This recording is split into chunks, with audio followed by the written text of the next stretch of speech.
Hello, everyone. Welcome to Celsius 233, your go-to place for fiction book summaries. Today, we will immerse ourselves in The Old Nurse's Story by Elizabeth Gaskell. The Old Nurse's Story is one of Elizabeth Gaskell's most celebrated ghost stories, first published in 1852. It is a chilling tale of haunted memories, guilt, and the supernatural, set in a desolate mansion on the remote Cumberland Fells.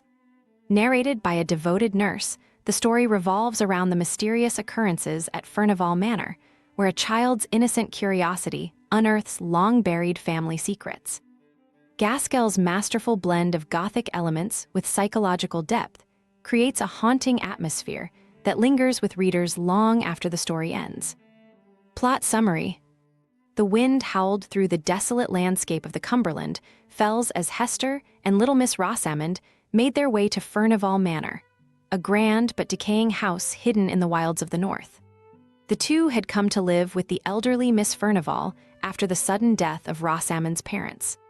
Hester, only a young nursemaid herself, had promised her late mistress that she would care for Rosamond, and so she followed the child to this strange and isolated place, far from the warmth and familiarity of their former home. Furnivall Manor was a shadow of its former glory. The once grand estate now stood dark and forlorn, surrounded by ancient, twisted trees whose branches scraped against the stone walls as if trying to break through. The great hall was vast and cold, filled with the relics of a time long past, massive andirons, a dusty organ, and an eerie quiet that clung to the air. Miss Furnivall, the aged mistress of the house, lived with her stern companion, Mrs. Stark, who managed the household with a grim efficiency.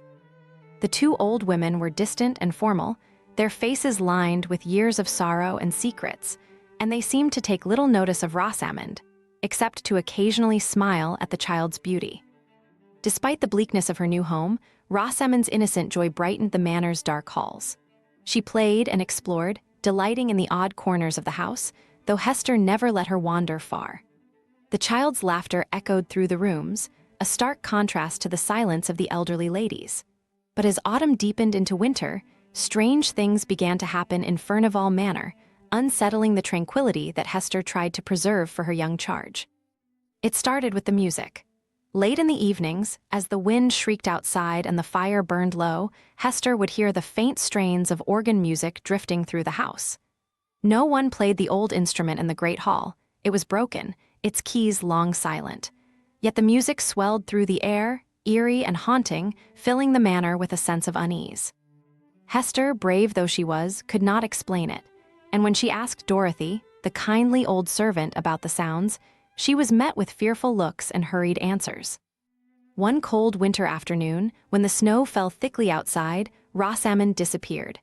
Hester had left her with Miss Furnivall and Mrs. Stark while she went to church, but when she returned, the child was nowhere to be found.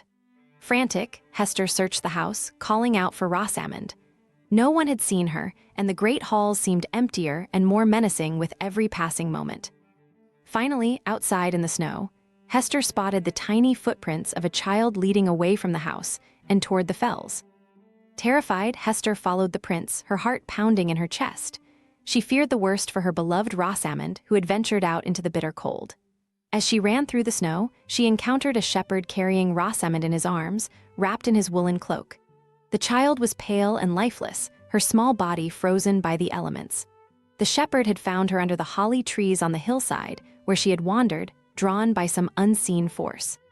Hester brought the child back to the manor, her heart breaking with fear, but as she warmed Rosamond by the fire and held her close, the child stirred and slowly returned to life.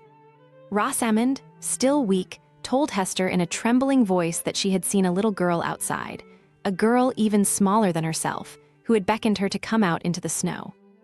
The girl had taken her hand and led her up the hill, toward the holly trees, where they had met a beautiful lady who wept as she held Rosamond in her arms. The lady had tried to soothe her, singing softly to lull her to sleep. At first, Hester dismissed the tale as a feverish dream, but Rosamond insisted that it had been real, her blue eyes wide with the memory of the strange child. Hester, though skeptical, could not ignore the chill that ran through her at the mention of the girl. She recalled the stories whispered by the servants, tales of a tragic past that haunted Furnivall Manor. The winter deepened, and so did the disturbances in the house. The ghostly music grew louder, the sound of the organ swelling in the dead of night, and Rosamond often spoke of seeing the little girl at the windows, begging to be let inside. The child seemed to call to her, and more than once, Hester had to restrain Rosamond from running to open the door. A growing sense of dread settled over the house, and even the stern Mrs. Stark seemed unnerved by the strange happenings. One stormy night, the mystery reached its terrifying climax.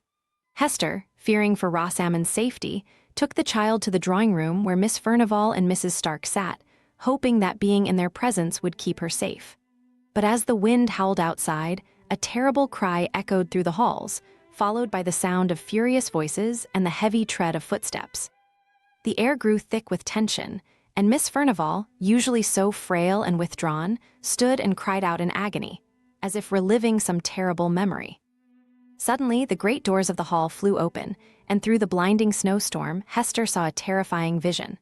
A tall, fierce-looking man appeared, driving before him a beautiful woman and a small child. The woman pleaded for mercy, but the man, filled with rage, struck the child with his crutch.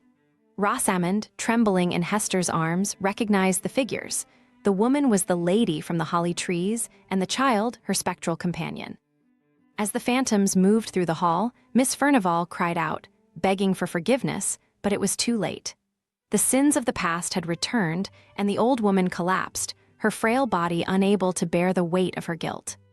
The ghostly figures disappeared into the night, leaving behind only the cold wind and the distant echo of organ music. Miss Furnivall never recovered.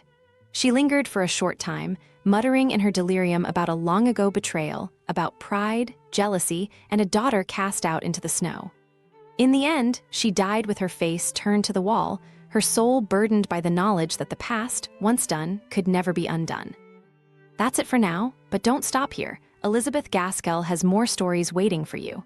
Check them out in the description or on Celsius 233. Remember, while our summaries capture the essence, they can never replace the full experience of reading the book. If this summary intrigued you, consider diving into the complete story, buy the book, and immerse yourself in Elizabeth Gaskell's original work. Bye-bye, take care, have fun.